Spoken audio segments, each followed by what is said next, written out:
Welcome to Life Bursts. I'm Sarah. And I'm Matt, and today's story, from tradie to clergy. Don't go away.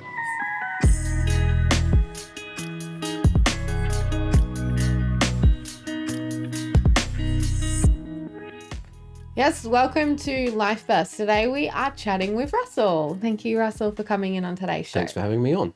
Now let's start where we start with all of our guests. So where did life start out for you, Russell? Life started out for me in Elizabeth, in the northern suburbs of Adelaide. And Dad was a bricklayer, so Elizabeth was being built. So that's where life started out for me. Okay, and we might even have a little a photo of you from the very early days. Let's start at the beginning. Yeah, that's right. This is you on the site watching your dad. Yeah.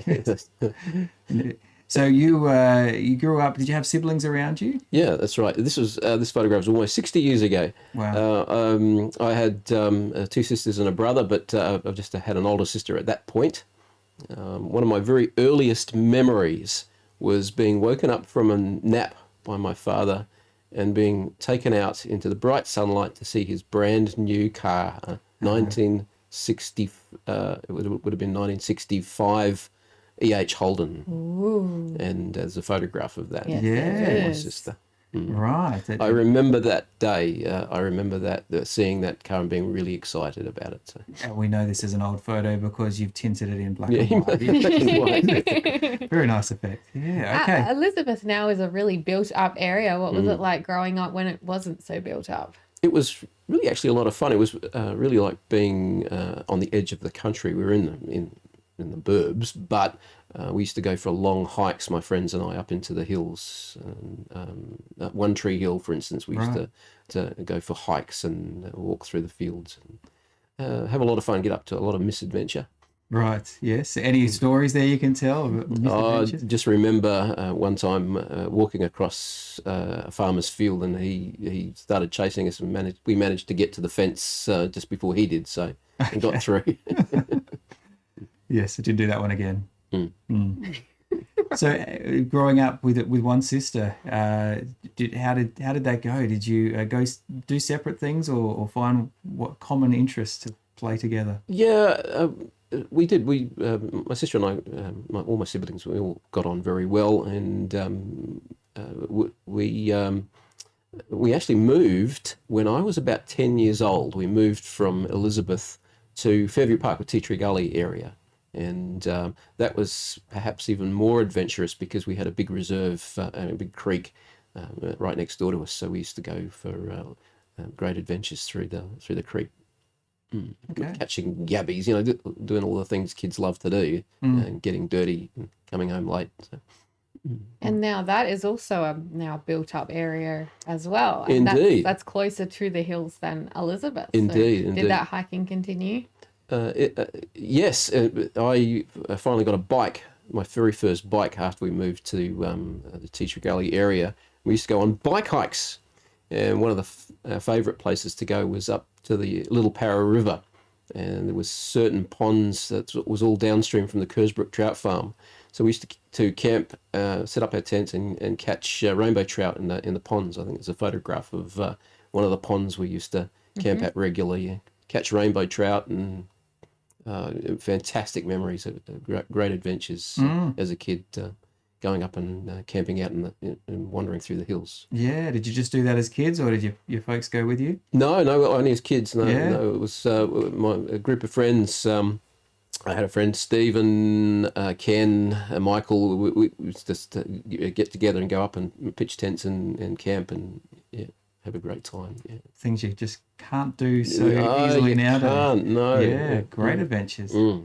How was schooling for you? Was school something that you took to well, loved? No. I used just to fool around too much, I think. But I really actually liked school. I liked learning. I've always been a great believer in learning all you can. But I found that I just did not seem to be able to. I've never passed a test in my life. So, no, school was... I turned 14 and my parents said, "Look, you're not doing very well at school. You never have. Why don't you leave school and become a bricklayer and become apprentice to your father?" And so I did. I actually was left in the school holidays. I was still 14. I didn't even finish year 10. I had to get education department permission to leave at 14 years of age. Okay. And so I became an apprentice to my father Right. as a bricklayer. What was that like, working with your dad and your family? It was good, actually. I guess as far as my siblings were concerned, I was the one who spent the most time with him, and I was the one who really got to know him. We had a really great working relationship. He was the boss, and I was the apprentice, or his employee on the job, and then we kind of just naturally go back to father and son at home. So it really worked quite well. Okay. And did he ease you into the job, or was it something you'd already had a bit of a go at, wanting to help out? Yeah, just as a little kid, I used to go along to the building site and, "Dad, can I help?" And he'd give me something to do. But I remember my first day on the job thinking, "Oh, yeah, this will be all right for a year or two, before I do something serious." But we ended up working together for 15 years. Wow. I didn't take to it like Dad did. My dad was a craftsman. He was a real tradesman. He was really good at it. And I really feel sorry for him having to put up with me for so long. He was... it was something that didn't come naturally to me, something I really didn't enjoy, and I didn't share that joy that he had in it. So because it's not easy work, is it? It's not. Quite repetitive. It is extremely repetitive, yeah. And it just didn't capture me like it. Yeah. He loved it. He lived and breathed it. He really did. He was very good at what he did. So there's so many houses popping up when I lived in the suburbs, and you would watch them putting the bricks on and building the homes. And was there like that sense of like accomplishment that, wow, I did that. I made that house. Yeah. That is it. It's funny because sometimes I'll be driving through a suburb and thought, man, we built a house around here. I wonder where it is. I wonder, what sort of a home that became. Yeah. Okay, that is a thing that some people wonder about. Yeah, it was. But being a tradesman, it was a good thing because it gave me a grounding. I would go on to build my own house one day. So. Right. So some practical skills. Yeah, that's right. Yeah. Okay, so worth the endurance through that time. It gave me money. Yeah, it was. Yeah. So 15 years of age, I began my working career. Right. As a bricklayer. Right. What about like 2-story houses? Did you ever do any of them? Or yeah. We only worked on brick veneer housing construction around the Adelaide suburbs, mainly the northeastern suburbs. Later in my career, I worked on a bit more multi-story stuff. Okay. But my dad did something for me. My dad was a great collector of old junk. Mm-hmm. And I remember one particular day we were driving to work early in the morning, and Dad suddenly stopped the car and said, "Oh, look, somebody's left a box of books next to a rubbish bin." So, I kind of just sunk down my chair thinking, oh, no, how embarrassing. But Dad picked up this box of books and brought it home, and amongst it was this particular book. He'd begun to read it, but then put it on my desk, and I asked him about it, and he said, it's a book about Jesus. I thought you might like to read it. Okay. And I've got that book here. It was the very book. The very book. The very book. Wow. It's called The Days of His Flesh. It's by David Smith. And it was published in 1905. And it's a very old and very difficult book to read. But the surprising thing was that I, at the age of 15, picked it up and couldn't put it down. It does look very much like the tools you'll be working with. It's right. Very big. It's like the size of a brick. It is. But seriously, you read this as a 15-year-old. Really big. Read something out of it. The interesting thing was there was some pages that were still stuck together, and it had never been read because you had to slip the pages open at the top to read it. But it's a commentary on the life of Christ, on the life of Jesus, and. There was one particular some sentence in it that Jesus spoke with indefatigable assiduity and obsequious alacrity. And so I would sit with a dictionary in one hand and this book in the other. But the miracle was I couldn't put it down. And what it did was it introduced me to Jesus, and that was a life-changing moment for me. I'm really fascinated for you just to like open up and just read something out of it, like for the language and everything. Oh, that's in okay. there. Yeah. You said that it's quite old. Well, 19. Like it's, that would perhaps be just a little bit difficult. We'll go to a break. We'll let Russell find something, and we'll come back. We are chatting with Russell today here on Life Burst with Sarah and Matt. This is Life Burst with Matt and Sarah. We're chatting with Russell. Now, Russell, give us that line that you said before. A line from the book was the author said that Jesus spoke with indefatigable assiduity, obsequious alacrity. Yeah. And what does that mean? Well, it basically means he spoke slowly and clearly and in a way that they could understand. And Yes. unlike how we can understand what that the is. irony. Yeah. So, but it is ironic that you, as someone who had dropped out of school, come across this book that was very random, but you couldn't put it down, even though the language was, you had to work at it. Yeah, that's right. I remember one of my friends looking at this book on my shelf and saying, "What is this book?" And when I told him it was a commentary on the life of Jesus, he said, "Oh, what are you, a nerd?" And so, yeah, it was a pretty nerdy thing to do, I guess. But this was a life-changing moment because it actually set me on a spiritual journey. This book told me all about Jesus, but I didn't actually even have a Bible. So it got me interested in this person, this character, this man, Jesus, which set me on a spiritual journey. Right. So to clarify, this wasn't a part of your story, or before this point, there wasn't. You weren't brought up. Yeah, well, when we were kids, back in Elizabeth, we went to Sunday school, and Mum and Dad occasionally attended church. But it was, as they would confess, it was more a social thing. It was something that everybody did, so you did it. But there was no real spiritual witness in the home. You know, there was no. We never said grace or anything like that. You know. So your dad picked this up because. Well, he picked this up and gave it to you because... Yeah, because he was interested in old books. So, and for some reason he thought I'd like to read it, but I'm very grateful that he did. Right. So where did this journey take you? Were you skeptical at first? Did you have lots of questions? Yeah, I had heaps of questions. As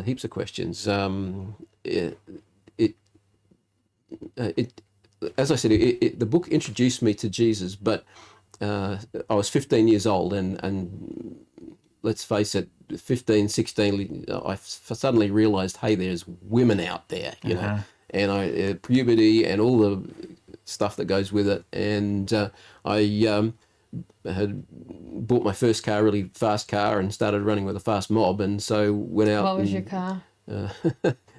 An XA Falcon, believe it or not. I became a Ford man. Yes. Elizabeth is known for Holden because it's where the Holden. This is right. Yeah. Just for those who didn't know that, so the fact that you got a Ford. I know. Well, he'd moved out of Elizabeth by then. So that's right. But most of my friends were Holden fans, and I just liked the Falcon. I could afford it, so I bought it. And Rebel. Yeah. Okay, so you're hanging out with a group of guys who were also into fast cars. That's right. Yeah, pretty fast times, and we used to go out and do some pretty silly things. Before I turned 18, I had 2 run-ins with the law. My friends and I went out one night and tore up the neighbourhood, and we were caught and brought home and had to face juvenile court.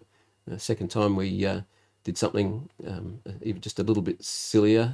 We broke into a council depot because we knew that they were keeping alcohol there. So we got caught again, and I faced juvenile court again. And I just remember the pain in my parents' eyes when through these things, and really felt the guilt and the burden of that, and great regret. So that was part of the spiritual journey for me. Okay. Where did that lead you to, with having done those things, having had this search going on in the background? Yeah, I wanted to make things right, and I really didn't know how to do that. You know. But I kept on running with this crowd, but then tragedy struck. I lost 3 friends over a course of 12 months. One of the kids I grew up with was killed in a motorbike accident. My best friend was killed in a motor vehicle accident, and another friend committed suicide. And that really started to begin to wonder, what's life all about? What is its meaning? What is its purpose? How old were you when all this happened? Between the ages, about 18, 19 years of age. That's very big. Yeah. That's huge. Yeah. I had planned with my friend Terry was killed with a vehicle accident. We had planned to go up to Queensland together, and we were going to go in his car. And just to honour him, I just went on my own. I hitchhiked up to Queensland in 1982 on my own, and really caught the travel bug, or the wanderlust, and really I ended up hitchhiking right around Australia, and ended up getting a panel van and travelling around in that too. Okay, and you took some items with you, including a guitar, I'm seeing here. Oh, okay. In 1985, I bought a round the world ticket and went around the world, 24 countries over the course of a year, just travelling around. Wow, okay. The thing was, I didn't tell anybody I was going. I just planned this trip and I left. And the first thing my parents knew about it was that I was sending them a postcard from South Africa. Okay. I really, I just wanted to just prove my independence and my freedom, and it wasn't a real relationship building thing to do, but it was just me being proud and wanting to assert myself, really. So you'd obviously moved out of home. Or did you just leave? I sort of came and went, but I spent a whole year traveling, and that really opened my eyes up to the world. It was a really, really, really good experience. Okay, highlights of those travels? Oh, yeah, too many. My father was actually born in South Africa, so I had rallies and all over to visit there, which was really, really something. And this was still back in the apartheid days. Okay.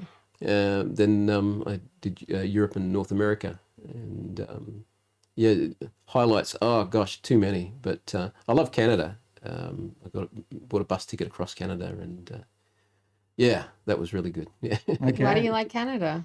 It was a Commonwealth country, and I don't want to knock the Americans at all. I love my time in America, but I really related with Canadians more as a Commonwealth country. Okay. It's a bit hard to explain, but Yeah. Well, that's quite a whirlwind. So you went from just a trip to Queensland, caught the travel bug, and by this few years later, you were now traveling the world, and I guess bricklaying to pay that off. That's right. Yeah. Look, I sold everything I owned to finance this trip, including actually one of the first great loves of my life was a '57 Chevy that I found as a rusted wreck and spent 3 years restoring, and that went to pay for this trip. So yes, another great regret. You really wanted to go away, didn't you? I did. Yeah. Chevy. And you got to the end of that time. Did you feel like, I've done that now, I'm fulfilled, or where did that leave you? Oh, as you no, came just home? kind of, I got home and Dad said, yeah, you can come back to work with me, no worries. So I'm back on the job and thinking, oh, no, how long until I can go again? So I took another trip overseas to give my sister away at a wedding in England. And that was just a very short trip, though. But I made another trip, but something happened to me in the meantime. I had travelled around the world, and I travelled around in Australia, and something that just kept on happening was I kept on meeting Christians who tried to share their faith with me, and they became very, very annoying. And I knew all about... We will come back. We're going to stop right there. He got my signals because this is like a really good spot to stop. Sorry. Here on Life Burst with Sarah and Matt.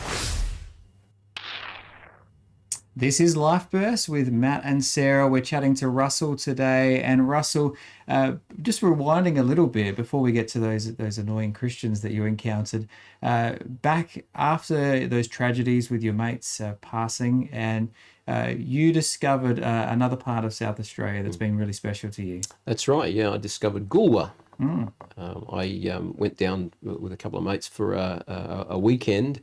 We ended up meeting some of the local lads, and I became really good friends with them. And I went down, I think I didn't miss a weekend for 3 years.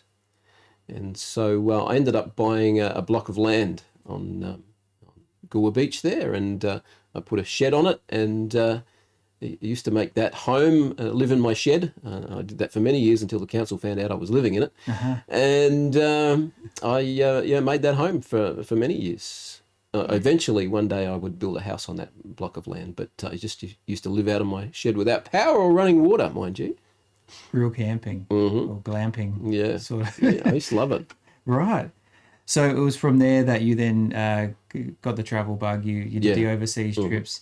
And as before the break you shared, you started encountering people who happened to be Christians. Yeah, who just wanted to share their faith with me. And I mean, I knew all about Jesus. I read the book, you see. Yeah. So, but I just I had too many questions for them. Betrayed the fact that I just really still didn't know Jesus. I knew about him. I just really didn't know him. That was the big difference. That was the hurdle that I needed to jump to come to faith. Yeah. What, you were like expecting to meet a real person? Like, yeah. Oh, okay. Yeah. I discovered that knowing Jesus is a faith commitment.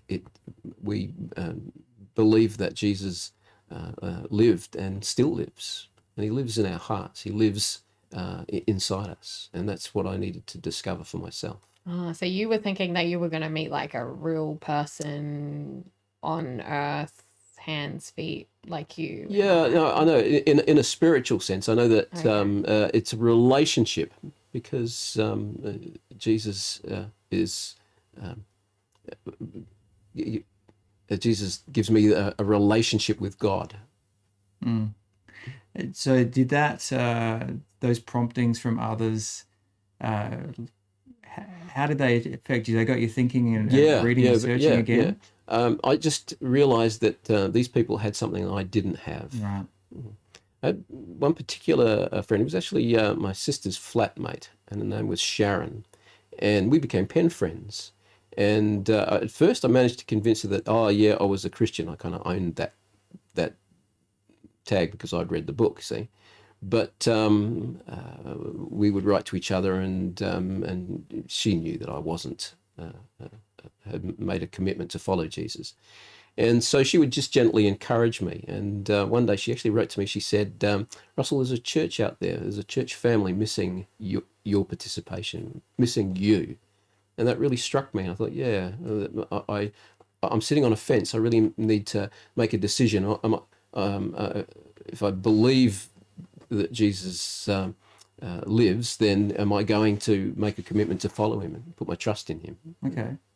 And so when you made that decision or that challenge, was that something that sunk from your head to your heart immediately, or was there it was a long road for me. It really was a long road. Nevertheless, just little things along the way, I really felt being called. I actually even felt being that I was pursued by God. I really felt that I was drawn into that, into faith in Jesus by Jesus himself, by the Spirit.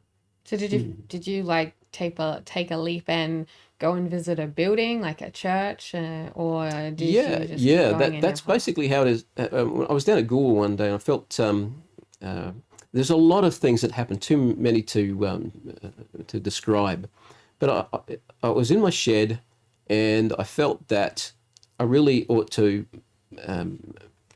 explore more and discover more about faith in Jesus. So I thought, who do I know who's a Christian in town? The only guy I knew was a Christian was a guy, Davey, was a bit of a surfy. I kind of knew.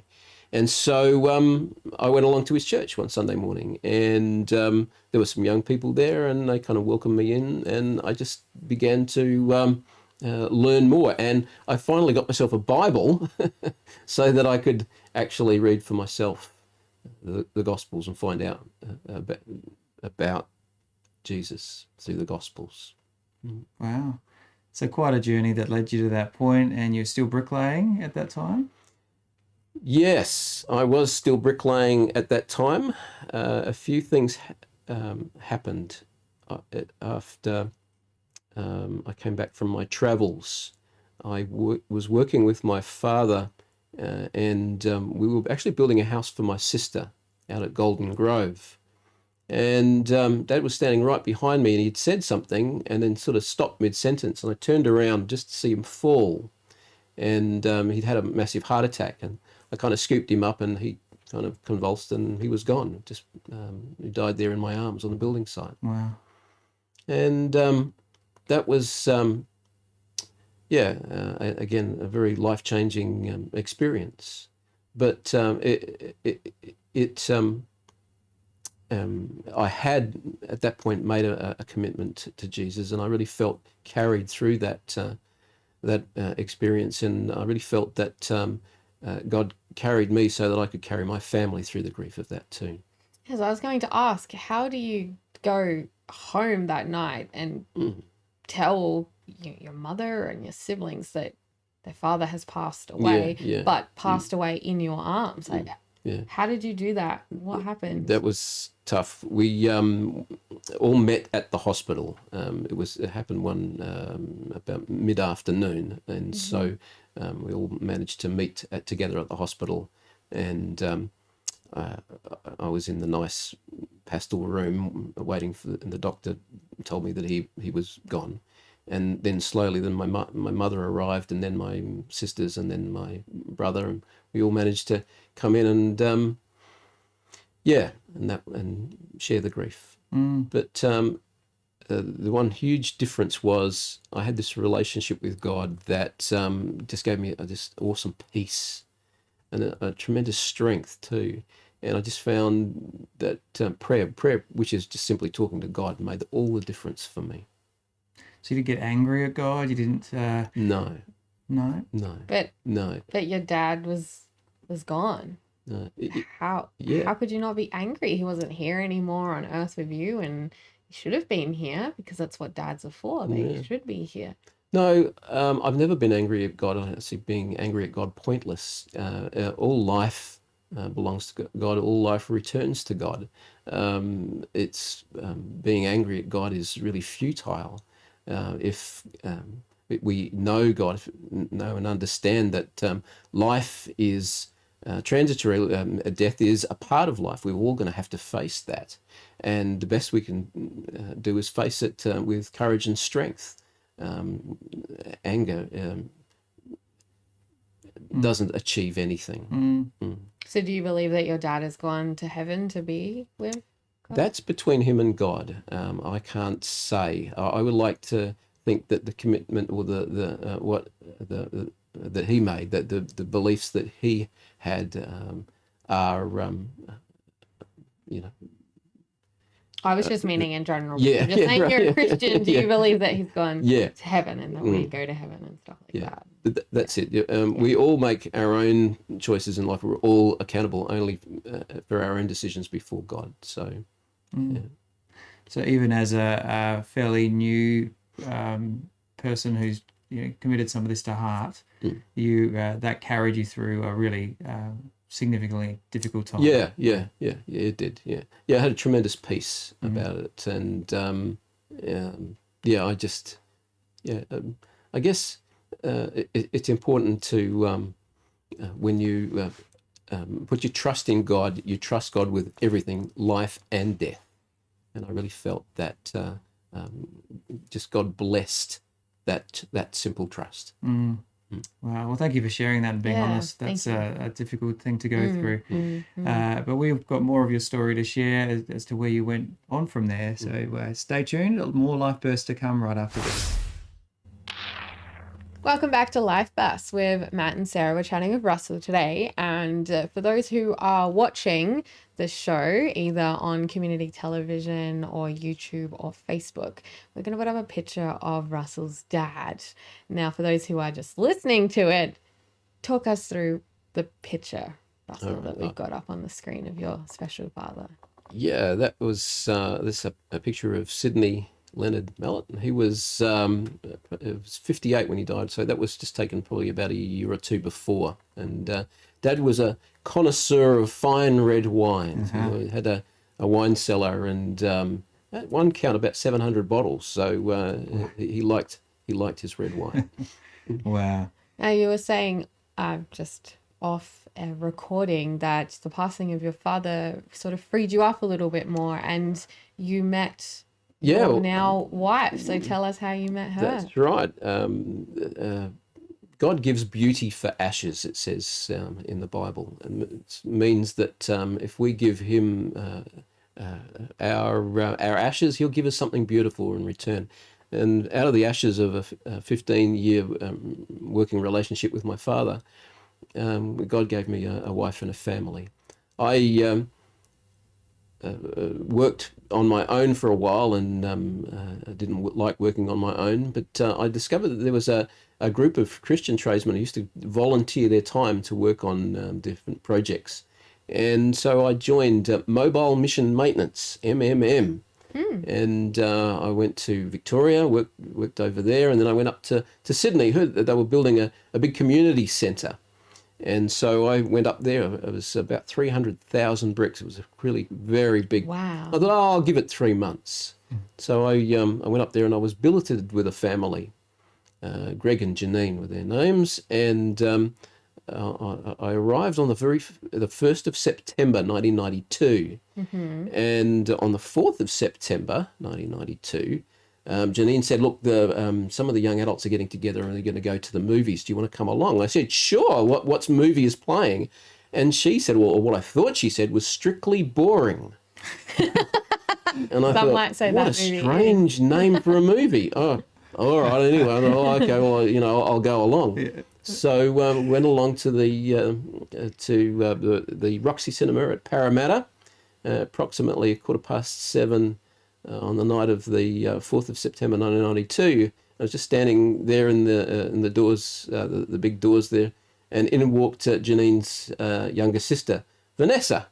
And I thought, I'd seen one photograph of her. I thought, oh, she's cute. That must be Janine's sister. So we got talking. She just come back from overseas, and we went into the movie, and she sat down next to me. I thought, oh, this is getting good. And we loved the movie. And afterwards, we went to Pancakes at Parramatta, and there was a big group of us. It was probably about 20 people, but all I can remember is that just she and I being there. So anyway, it blossomed from there, and like I said, I was only going to spend 3 months, but I ended up spending 3 years. So wow. And I love that you've time-stamped those memories. You know exactly. Yeah. I left for a short while. I had to come back to South Australia, and when the 3 months was up, but she wrote me a letter, and I wrote to her back, and I think I said, I'm coming back to Sydney. Would you go out with me? So I gave her a little bit of warning. So and she said yes. Mm-hmm. She confesses that when she opened the letter, she went to the end of it first. Nice. Oh, how lovely. Okay, well, how did you propose to her then? I proposed to Vanessa on the first anniversary of our meeting, so the 4th of September 1993 at outside the Sydney Opera House.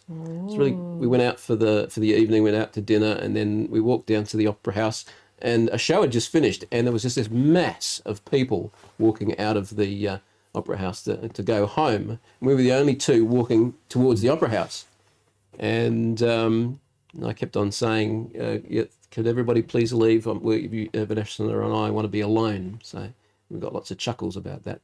But so we walked down to the end of the underneath the opera house there, and I proposed, and she said yes. So we were married in. Oh gosh, better not forget that. You remembered all the other ones. March 1994. Yeah, right. Beautiful. And so There's a picture. Yeah, Lovely. your wedding in Sydney, and 3 years total. You were there, were you, in Sydney? Yeah, we stayed. We kind of hung on, and I kept got working. Vanessa was a florist, and she had commitments. But we spent the first year of our marriage there. But then I had my block of land down at Goolwa with the shed on it, and so we came back and lived in the shed while we built the house. And did you have power and water for your new wife? Yeah, I had to get that sorted out for my bride. Yeah. Right. So married life started out in a shed. Well, not quite, but in Sydney, but we had lots of blessings along the way, lots of little confirmations, and we still have a fantastic relationship, Vanessa and I, even after 27 years now. So congratulations. While we were living in the shed, just shortly before we moved into the house, our first child, Bethany, was born, and then we had Jordan, and then Caleb and Jemima. We've got a photograph of them when they were kids. They're a bit older now, though. Right. Yes. They grow up after some time. So, So how did life change with the coming of the family and the growing family for you? Yeah, I really thought I was tired of bricklaying, tired of the building industry. Just felt physically I really couldn't keep up with it. I'd have built my house, it had knocked me out. I thought, is there something else I can do? But is there something I can do for God? And I really felt called to the ministry. So I started exploring that. And Vanessa and I decided that when we were married that we would commit our Christian lives to married life to serving God in one way or another. And so we went to a Bible college. We went to Capernwray and Moss Vale and did a year study there. And from there, we went up to Queensland, and I was associate pastor at a church, really happening church up there, which was really exciting. But I felt that I needed to be better prepared. So Vanessa and I came back to South Australia, and I enrolled at Bible College of South Australia and did a degree. It took 4 years. So. Right. Was this different to your schooling years when, now that Very different. As a mature age, yeah, very different, yeah. Yeah. Wow. So years of study, and how did you earn a living alongside that as a student, poor student? Yeah. Right. Well, that's right. A very poor student. Yes. I was very, very blessed that we had generous friends. Vanessa was able to keep working. She always has. She's always been able to find work as a florist, and she could do that. She's a mighty and wonderful woman who could raise children and work as a florist at the same time. So she was the chief breadwinner for many years there. So right, yeah. Wow. So 4 years is a big commitment again to be back at study. As a sense of accomplishment at the end of that. Yeah. That was, as I said, I was left school very young and wasn't a really good student, but I've always been, as I said, a great learner. Always a bit of a sponge. Just want to learn as much as I can. So that I think that's makes the difference, doesn't it? That desire to want to learn and improve yourself. So people might understand, like, if you want to become a doctor, what that involves, or if you want to become a lawyer, what is involved there with that type of study. What about when you're at Bible college? What do you study? Is it hard? Is it easy? Challenging? Like some are easy, some are challenging, some are just doggone difficult. Yeah. And what do you do? What are you specifically studying? Well, I guess my favourite subject was history. I just love learning about the history of the Christian church and the world. some of the other subjects with homiletics and preparing sermons and theology, which is the study of God, is exciting and interesting and powerful. Really.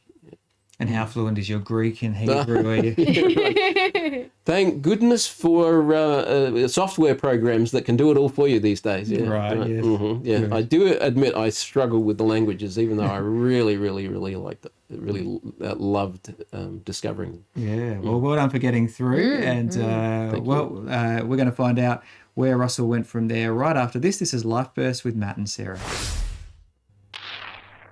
Thanks for joining us here on Life Burst. So we're chatting to Russell today, an incredible story that's brought you to a point of, you left school early, but you became a bricklayer. And then you went back to study later in life, studying ministry. Because you found a book, or your dad found a book on the side of the road, which you brought in today as well. Yeah. So at the end of the 4 years, how did it work for you? Does that mean, right, you're done, you get find a job, suddenly you're financially secure? Is that how it panned out for you? No, not quite. But nevertheless, when I finished study, I was very blessed that there was a church willing to give me a go, give me a pay position. And it was a learning curve. Really discovered a lot about myself and about ministry. It's great to study it, but once you're doing it, it's a different ball game. What was different? What was different? You're, instead of theory, it's practice. You're actually dealing with real people, with real needs, with real concerns, real issues. And you can't just grab the book and what do I say here? You've got to be prepared for it. Yeah. I'd already had some great experiences up in the church I was involved in up in Queensland. As I said, I just needed to find myself better prepared. So, and I felt that my studies did. It was it helped mature me, perhaps. That was the best way of putting it. Were there times when you felt like you screwed up? No. And how did you overcome those things, especially in those ministry times when someone else is sharing stuff with you, and then suddenly you have to support them, love them, and care for them, no matter what happened. I'm sure there were times when it didn't quite go right. Yeah, sometimes you start saying something and think, is this appropriate? Is this needed right now? Why don't I just shut my mouth and just let the silence say it. Yeah, sure. That's part of the learning too, isn't it? Indeed. We don't need to always have an answer. Yeah. But you can convey things non-verbally too. And I really feel that God's given me the gift of really being interested in people and really genuinely concerned about people and their needs. And He's just given me the blessing of being able to work that out in real situations. So, what, from your experience so far, what do you love the most about being able to serve in a pastor's role? Yeah. What do you love the most? Right. Big question there. Yeah, sharing with people, sharing the journey with people. Okay. We're all on a journey. We're all on a journey of life, and we're all looking for answers in different situations, different circumstances. We want to know if there's a hope. We want to know if there's a future. We want to know that our lives have meaning. Our lives have purpose. And I found that in Jesus, and I want to help people make that journey in faith with Jesus and work through the answers and work their way through their journey. Have you ever had to do a funeral? Well, I'm sure you have. But... Yeah, I have, and with people who were dear friends too, and it was good. It was there were times of celebration, celebration of life well lived. How do you do that? How do you stand up the front of all these other people who are grieving in their own little ways, and you are supposed to be the strong one? You're supposed to be the one that people can come to and lean on. How do you do that? Yeah. Especially when they're your friends. By not pretending that I'm the strong one. Okay. Simply, so I'm just a fellow traveller, a fellow journeyman, on the road of life, and it's time now to remember and celebrate a particular life, and let's remember that we have a hope and we have a future, and that hope and future is Jesus. Let's focus on Him. Mm. And what about weddings? Weddings I haven't done, and weddings I'm not actually Okay. Yeah. ordained to do To do weddings. But funerals. I've given my daughter away at a wedding, and I've given my sister away at her wedding. So, and actually both my sisters I gave away at their weddings. So I've had a bit of experience. Yes. Yeah, fantastic. So you out of college, a church supported you. You were able to work there, and the journey from there. Yeah, and a number of different churches too. I love preaching. I feel that's one of my gifts, and I've done a lot of itinerant preaching. Realised that there was a lot of little country churches right around South Australia that didn't have someone to. Didn't have a minister to share something. So I've made myself available and travelled all over South Australia doing that. It's part of the travel bug thing, I guess. But I've really enjoyed that, meeting people and sharing with people in church context in country areas. Yeah. Now, a question I haven't asked yet is, you sort of like became this like Christian person who just talked about Jesus and stuff all the time. How did your family react to when that happened, like your mother and your siblings and stuff? Yeah, it was. They didn't share my beliefs, but they were interested and encouraging. Yeah, that certainly haven't been negative. Let's put it that way. But I guess Vanessa, my wife, is very strong in her faith. She's got her own amazing faith journey, and she's always been a fantastic support. And we've always felt led and guided in our journey together in faith. So we just feel that we've enjoyed the blessing of God. Wow, you've so you mentioned your daughter being married. The children have grown up. You're still able to do what you feel called to do, and floristry is still a part of the family. Yeah, that's right. Yeah. Still, Vanessa's still an award-winning florist, and we've still got 2 kids at home. So. And you've also been able to use some of your handy skills around you've helped others. You've also for your own properties along the way. I must admit, I'm a compulsive renovator, and we've never owned a property yet that I haven't done something to. So right, so the bug kind of still stuck with you. The very legacy much so, of your dad. Very much so. Yeah, and in that regard, I'm a great lover of old books too. I've got quite a collection. If anybody's throwing old books away, I'm catching them. So. Okay, there you go. There's a call out. Right, well, Russell, in the final couple of minutes of our show today here on Life Bursts, if you had one piece of advice to share, what would that be today? Yeah, perhaps what I've already said is in the sense that life's a journey, and to journey well, we need to know where we're going, where we've been, and I've just found that Jesus answers all those questions. And if we would just put our trust in Him, just take His hand and journey with Him, then we will find the answers that we're looking to in life. And so that is began with a book with me, a journey of discovering who Jesus was, and I want to spend my life helping other people find Him too. Fantastic. Thank you. Yeah. Thank you so much. I can see how all of those pieces of your life have come together. They've shaped you to where you are now and who you are. And appreciate you sharing your story with us today. Good. It's my pleasure. It's been great. Thanks, guys. Thank you. This has been Life Burst. You can catch up with us wherever you get your podcasts from, on community television and community radio, and of course on Facebook and YouTube as well. I'm Sarah. I'm Matt. Thank you so much for joining us. Stay tuned next time. Life Bursts is hosted by Matthew Karat and Sarah Freeman, with production by Reese Jarrett and Kay Hoshraw Ozadigan. For more episodes of Life Bursts, go to rawcut.com.au. This is a RawCut production.